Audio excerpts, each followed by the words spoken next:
Identity and Democracy, or ID for short, is a new group in the European Parliament which replaces Europe of nations and freedom. Its priorities are jobs and growth, security, and tackling illegal immigration.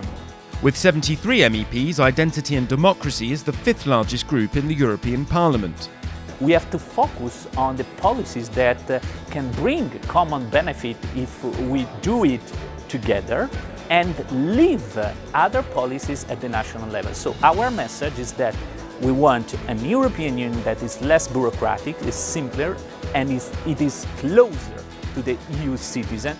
Most of its members come from Italy's League Party, the National Rally in France, and the German party AfD. It has MEPs from 6 other countries: Austria, Belgium, the Czech Republic, Denmark, Estonia, and Finland.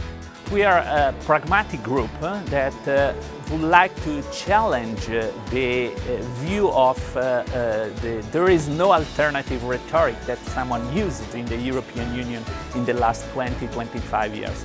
Every time that we are facing a problem in the European Union, the solution that the former majorities in the European Parliament proposed to the EU citizens was we need to delegate more power to Brussels.